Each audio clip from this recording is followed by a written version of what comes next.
నిన్న ఎపిసోడ్ అండి, ఎలా అనిపించింది మీకు? నిన్న ఎపిసోడ్ గురించి మాట్లాడదాం, గట్టిగా మాట్లాడదాం. సో దాంట్లో దాని గురించి ఒక పెద్ద డౌట్స్ పుట్టే ఉంది నాకు. దాని గురించి డిస్కస్ చేద్దాం. And at the same time ఎపిసోడ్లో అన్నిటికంటే ఫస్ట్ మాట్లాడాల్సింది నాగమామ గురించి. నేను ఆల్రెడీ దాని గురించి షార్ట్ చేసి పెట్టాను. మామూలుగా లేడు అసలుకి నాగమామ. ఆ లుక్స్ వాళ్ళ ఒక రేంజ్లో ఉన్నాడు. దానికి తోడు మమ్మమ్మ మాస్ అని సాంగ్ వేశారు. ఎక్సలెంట్గా యాక్ట్ అవుతుంది. ఎక్సలెంట్ అంటే ఇంక ఎక్సలెంట్ అంతే. ఇంకా నేను ఆల్రెడీ దాని గురించి నేను షార్ట్ చేసి పెట్టాను, వెళ్ళి చూడండి. సో నెక్స్ట్ పాయింట్లోకి వచ్చేస్తాయి. కళ్యాణ్ డీమాన్ పవన్ వేసిన ఏమైతే ఆ టాపిక్ ఉందో ఆ టాపిక్ తనూజాకే ఎందుకు చూపించారు? వాళ్ళిద్దరు కళ్యాణ్ని పవన్ ఎందుకు వాళ్ళకి చూపించకుండా, ఎందుకు వాళ్ళకి అట్లీస్ట్ సరే చూపించలేదు, అట్లీస్ట్ క్వశ్చన్ ఎందుకు చేయలేదు? ఎందుకు క్వశ్చన్ చేయలేదు? ఇవి నాకు మేజర్ పాయింట్స్ అయితే ఈ 2 పాయింట్స్ ఉన్నాయి. మాట్లాడదాం, అన్నిటి గురించి గట్టిగా మాట్లాడదాం. నెక్స్ట్ ఎపిసోడ్లోకి వెళ్ళిపోదాం. ఎపిసోడ్లోకి వెళ్ళిపోయిన తర్వాత నాగమామ అందరితో ఇంటరాక్ట్ అవుతాడు. సో యూకే నుంచి వచ్చిన అమ్మాయి మాట్లాడుతుంది, ఇంకొక అతను ఏదో నాగమామ గురించి డైలాగ్స్ చెప్తాడు. Super, okay. నెక్స్ట్ ముందు రోజు ఎపిసోడ్ గురించి టాపిక్ వేస్తారు. అక్కడ బర్నీ గారు తనుజాతో చెప్తుంటారు, సో నువ్వు ఆడు, నీకు ఎవరైతే హెల్ప్ చేస్తున్నారో వాళ్ళకి హెల్ప్ చేయట్లేదు, నువ్వు అందరినీ గుడ్డిగా ట్రస్ట్ చేస్తున్నావు, ఇలా చెప్తున్నారు. సో అక్కడ ఏంటంటే దివ్య గురించే చెప్తున్నారు. దివ్యకి హెల్ప్ చేయలేదు కదా, దాని గురించి. కళ్యాణి శ్రీజాని ఎక్కువ నమ్ముతున్నావు అనే దాని గురించి మాట్లాడుతారు. సేమ్ మళ్ళీ అదే టాపిక్ మళ్ళీ భరణి గారు ఇమానుయల్ ఇద్దరు మాట్లాడుకుంటారు. నాకు అసలు తనూజ అసలు నచ్చట్లేదు, నాన్నొక్కరే హెల్ప్ చేస్తారంటారు ఏంటి, నేను చేయట్లేదా అనేసని నేను చాలా ఫీల్ అయ్యాను ఆ విషయంలో అనేసని. చేస్తాడు ఇమానుయల్, చేశాడు కూడా ఇంతకుముందు. బట్ కానీ తనూజాకి one of the first option అంటే బర్నీ గారికి తనూజానే. బట్ కానీ ఇమానుయల్కి సంజన గారి తర్వాతే. ఆ పాయింట్ నిన్న స్విమ్మింగ్ టాస్క్లో కూడా చెప్తాడు, ఫస్ట్ మా మమ్మీనే తర్వాతే తనూజ అనేసానని. సో ఆ ఉద్దేశంలో తనూజ చెప్పిందని నేను అనుకుంటున్నాను. నెక్స్ట్ అక్కడ ఆ టాపిక్ అయిపోయింది. నెక్స్ట్ ఇది స్పాన్సర్స్ ఒకటి జరిగింది, గోల్డ్ డ్రాప్ స్పాన్సర్. సో అది ఒకటి జరిగింది. నెక్స్ట్ మళ్ళీ నాగమమ్మ అందరినీ లేసి అడుగుతాడనమాట, గోల్డ్ స్టార్స్ పెట్టుకోమని చెప్పి. గోల్డ్ స్టార్స్ ఎవరెవరికి అయితే వచ్చినాయో వాళ్ళందరినీ పెట్టుకోమని చెప్తారు. సో ఫస్ట్ ఇమానుయల్కి చెప్తాడు, తర్వాత తనూజాకి చెప్తాడు. తనూజాకి చెప్పినప్పుడు ఇక్కడ అసలు పాయింట్ స్టార్ట్ అవుతుంది. తనూజ నీతో నేను ఒక విషయం గురించి మాట్లాడి కన్ఫ్యూజన్ రూమ్కి రండి అనేసానని. సో కన్ఫ్యూజన్ రూమ్కి రమ్మని చెప్పినప్పుడు అక్కడ తనూజాకి ఒక వీడియో వేసి చూపిస్తాడు.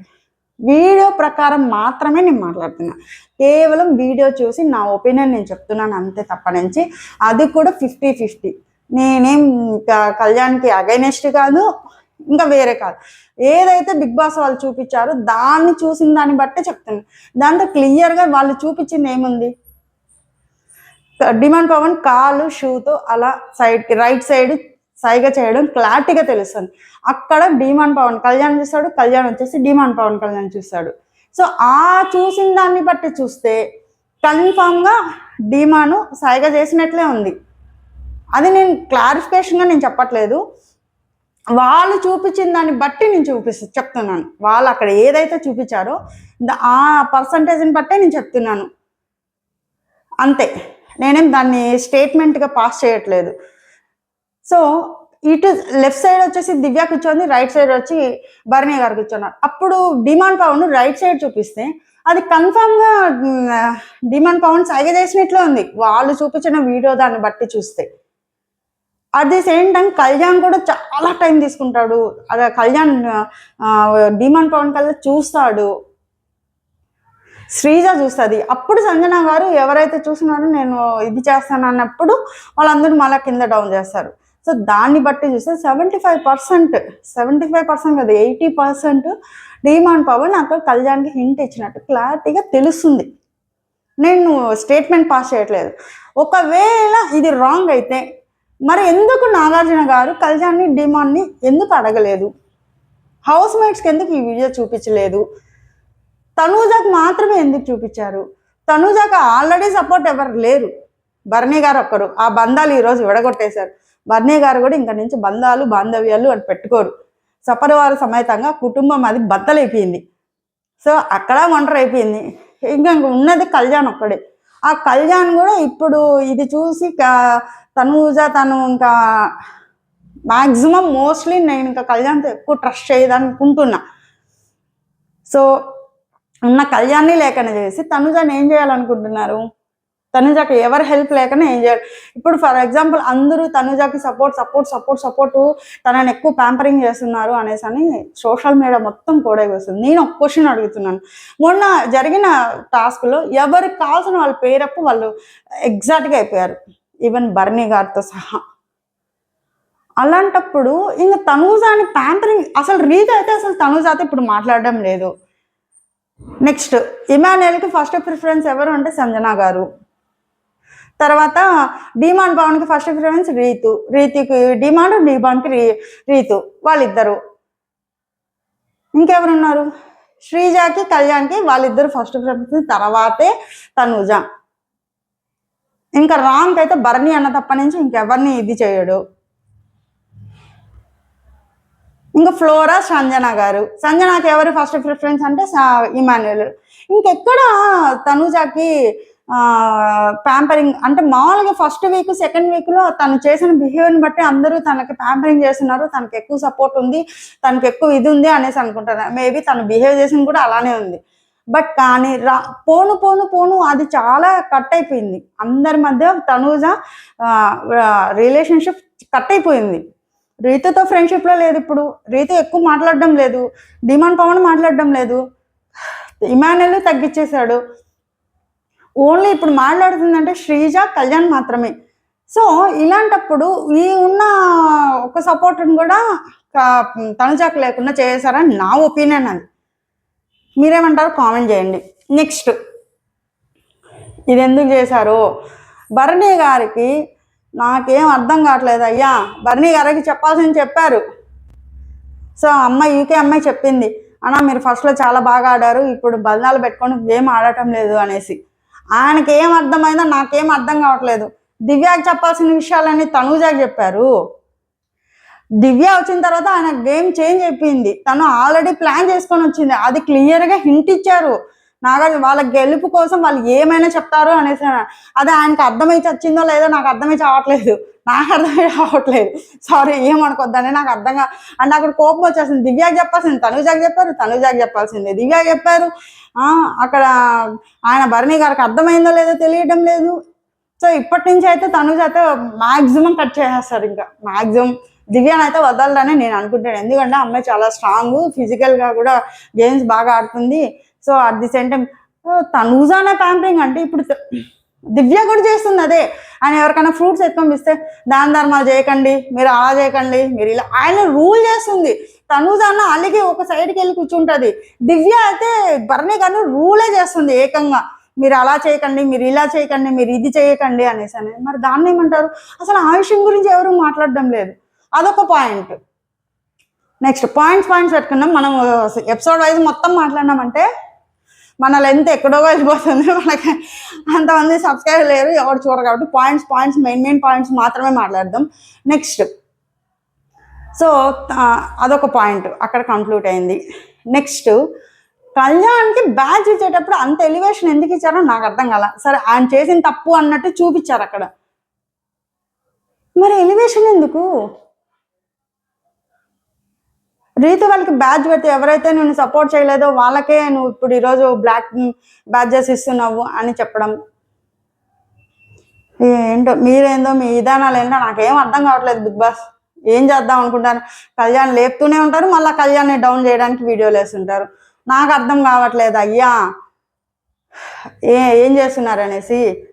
నెక్స్ట్ దివ్య అదే బెడ్ టాస్క్లో గురించి, దాని గురించి భరణి గారిని అడుగుతారు కదా. భరణి గారు, అవును సార్ నేను ఇక్కడ రెండు చేశాను, ఒకటి శ్రీజాన్ పడ్డాడని, ఫస్ట్ నేను పడిపోయినా కూడా పవనే పడ్డాడని చెప్పడం అనేసానని. సో దాని గురించి క్లాస్ బీకారు. అది ఆయన యాక్సెప్ట్ చేశాడు. కానీ అప్పుడు యాక్సెప్ట్ చేయడం వల్ల లాభం ఏం లేదు. శ్రీజాన్ అలా తీసేయడం ఎవరికీ నచ్చలేదు. సో అక్కడ అదైతే కరెక్టే, పవన్ అయితే అక్కడ పెడితే కంపల్సరీ రీతునే ఉంచుతాడు, మిగిలిన అందరినీ తోసేస్తాడు. అట్ ది సేమ్ టైం వీళ్ళు నలుగురు బాత్రూమ్లోకి వెళ్ళి మాట్లాడుకొని ప్లాన్ చేసుకొని రావడం అంతకంటే దరిద్రం. అది నాకు నచ్చలేదు. ఆ పాయింట్ అక్కడ కంక్లూజ్ అయింది. తర్వాత నెక్స్ట్, సో తనుజని అడగడం, తనూజని కాదు కదా అడగాల్సింది, దివ్యాని కదా అడగాల్సింది ఆ పాయింట్. తనూజ, రీతు, శ్రీజ ముగ్గురు కలిసి మనం గ్రూప్ అయ్యి ఆడదామని అంటే దివ్య ఒప్పుకోదు. ఆ విషయాన్ని తనూజని అడుగుతారు ఏంటి? దివ్యాని కదా అడగాల్సింది. ఇదే నాకు అర్థమై చావట్లేంది. తనూజని అడగాల్సింది దివ్యాన్ని అడుగుతారు, దివ్యాన్ని అడగాల్సింది తనూజకి చెప్తున్నారు. బర్నీ గారితో గేమ్ ఆడుతుంది దివ్య. ఏంటో ఇది. సంజన గారు చెప్తారు కదా మీరు అందరూ టీమప్ అయి ఆడాలి ఇది అది అనేసానని. సో అక్కడ ఏందేందో చెప్తారో నాకైతే ఏం అర్థం కాలేదయ్యా, మీకే అర్థం అవ్వాలి అదంతా. నెక్స్ట్ సంజన గారు గేమ్ బాగా ఆడారు. బట్ కానీ ఆ కెమెరాలకు వెళ్ళి చెప్పుకోవడం అక్క బాధ మామూలు బాధ కాదు నిజంగానే. ఏంటో ఆ విషయంలో మనం ఏం చెప్పలేము అసలుకి. సంజన గారు అలా వెళ్ళి, అది తను మామూలుగా వచ్చినప్పటి నుంచి కెమెరాలకు వెళ్ళి చెప్తుంది. అట్ ది సేమ్ టైం బర్నీ గారు అలా చేయడం తప్పు. ఇంకా రాము విషయానికి వస్తే, రాము ప్రతిదానికి బర్నీ గారు, ఆ రోజైతే లిటరలీ బర్నీ గారు చెప్పిన తర్వాతే రాము సంజన గారికి ఒప్పుకోకుండా ఇది చేయడం కరెక్టే. ఇంకా రాము ఇమాన్యుల్ గురించి సంచాలకుగా వాళ్ళు చేసింది రాంగు. బట్ రాజు కెప్టెన్గా బాగా చేశారు, దానికి అప్రిషియేట్ చేశారు. సంచాలకుగా ఫెయిల్ అయినారు. ఇక అక్కడ ఇమాన్యుల్ ఏమనలేదు. ఇమాన్యుల్ అంటే పెద్ద డైలాగ్ వేశారు అనుకోండి, ఏమనకపోయినా కూడా భారీ డైలాగ్ వేశారు. అమ్మ దేవుడు ప్రతి చోట ఉండలేక అమ్మని సృష్టించాడు, అలాగే అన్ని చోట్ల బిగ్ బాస్ ఉండలేక సంచాలకుని పెట్టారు. అమ్మ పెద్ద డైలాగ్ వేశారు అక్కడ. సో దీన్ని బట్టి అయినా ఇంకటి నుంచి సంచాలకులు కేర్ఫుల్గా ఉంటే బాగుంటుంది. ఏం సంచాలక కేర్ఫుల్, కళ్యాణ్ అడిగిన ప్రతి గేమ్లో ఫౌలే. అదేంటో మరి నాకు అర్థం కావట్లేదు. ప్రతిదీ ఒక పాయింట్, పిన్ పాయింటే ఉంటుంది, గేమ్కి ఉంటుంది. ఏమో. నెక్స్ట్ వచ్చేసి రీతు, పవన్ అక్కడ ఎందుకు అంటే మేబీ ఇండైరెక్ట్గా హింట్ ఇచ్చారా నాగార్జున సారు, ఏమో ఆడ ఎందుకు అరిచారో. గ్లాస్ ఒక్కటే కదా పడిపోయింది, ఆయన గ్లాస్ ఒక్కటి పడిపోవడం వల్లే కదా అక్కడ వాళ్ళకి టాప్లో ఉన్న వాళ్ళు త్రాడ్కి వచ్చేసారు.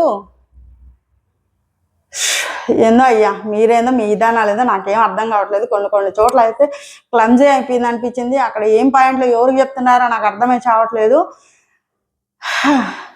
నెక్స్ట్, సో ఇంకా పవరాస్త్రకి సూపర్గా ప్లాన్ చేశాడు ఈయన. ఫస్ట్ తనుజ అనిపించాడు, తనుజ వెళ్ళి రాము తీసేస్తుంది, మళ్ళీ వచ్చి దివ్యాన్ని పంపిస్తుంది, దివ్య వెళ్ళి కళ్యాణ్ది బీకేస్తుంది, తర్వాత వచ్చి కళ్యాణ్ వచ్చేసి దివ్య వచ్చేసి బర్నీ గారిని పంపిస్తుంది, బర్నీ వచ్చేసి తనుజ తీయేస్తాడు, తనుజ మళ్ళీ వచ్చి బర్నీ వచ్చేసి ఎవరిని కళ్యాణ్ని పంపిస్తాడు, కళ్యాణ్ వచ్చేసి బర్నీ గారిని తీయేస్తారు. ఇంకొన్నది ఎవరిది? బర్నీ కాదు ఇమాన్యుల్ది, ఇద్దరిదే ఉంది. ఇప్పుడు ఇమాన్యుల్ ఎవరిని పంపిస్తాడు? రాముని ఎందుకు పంపిస్తాడు? రాముని పంపిస్తే ఖచ్చితంగా బర్నీ గారు వచ్చేసి ఇమాన్యుల్ని పంపిస్తాడు. ఇమాన్యుల్ వచ్చేసి ఎవరిది తీసేస్తాడు? దివ్య తీసేస్తే ఇంకున్నది ఎవరెవరు? ఇమాన్యుల్, బర్నీ. ఇంకా బయట ఉన్నది ఎవరు? రాము, కళ్యాణ్. ఇద్దరులో రాముని పంపిస్తే కళ్యాణ్ బర్నీ ఇమాన్యుల్ని తీసేసి బర్నీ గారిని పెడతారు, ఎందుకంటే వాళ్ళకి ఇద్దరికి ఒక ర్యాపో ఉంది కాబట్టి. ఇప్పుడు ఇంకా ఇమాన్యుల్ అక్కడ ప్లాన్ చేసి కళ్యాణ్నే పంపిస్తాను, కానీ రాముని అది ఈజీగా ఇచ్చేసినట్టు అనిపించింది పవరాస్త్ర నాకైతే కన్నా. సో అక్కడ లాస్ట్లో కళ్యాణ్ వెళ్ళాడు, కళ్యాణ్ ఎవరిది తీసేస్తారంటే అబ్జల్యూట్లీగా కంపల్సరీ బర్నీ గారినే తీసేస్తారు, ఎందుకంటే ఆ బాండ్స్ ఉన్నాయి కాబట్టి వాళ్ళిద్దరు ఎవరికి ఇచ్చేస్తారు. దీన్ని ఎవరికి ఇది చేయడం అనేసి ఖచ్చితంగా బర్నీ గారిని తీసేస్తాడు. ఇమాన్యుల్, అందులో ఇమాన్యుల్, పవన్, కళ్యాణ్ మంచి ర్యాప్ ఉంది, ఇమాన్యుల్దే పెడతాడు. ఏంటో అంత ఈజీగా పవరాస్త్ర ఇమాన్యుల్కి వెళ్ళిపోయింది, ప్లాన్ చేసి మరీ ఇచ్చినట్టే అనిపిస్తుంది నాకైతే కనుక. అది. Next eviction, danger zone. అందరూ డేంజర్, సంజనక్క డేంజర్లో ఉంది, డిమాండ్ పవన్ డేంజర్లో ఉన్నారు, శ్రీజ డేంజర్ జోన్లో ఉంది, సుమనన్న డేంజర్లో ఉన్నాడు, ఫ్లోరా గారు రీతు ఎవిక్షన్ అని వచ్చేసింది. సో అది రేపు ఎపిసోడ్ ఇంకా జరుగుతుంది. ఇందులో నాకు అర్థం కాని విషయాల్లో నేను చెప్పాను. సో మీ ఒపీనియన్ ఏంటో కామెంట్ చేయండి, లైక్ చేయండి, షేర్ చేయండి. సబ్స్క్రైబ్ చేసుకోవట్లేదు, అందరూ చూస్తున్నారు కానీ సబ్స్క్రైబ్ చేసుకోవట్లేదు. నాకు అర్థమవుతుంది, మీరు ఇలానే సబ్స్క్రైబ్ చేసుకోలేదంటే ఇంక నేను గోడకేసి కొద్దుకోవాలి. సో ప్లీజ్ సబ్స్క్రైబ్ చేసుకోండి. అర్థమైందా? Okay, bye, thank you.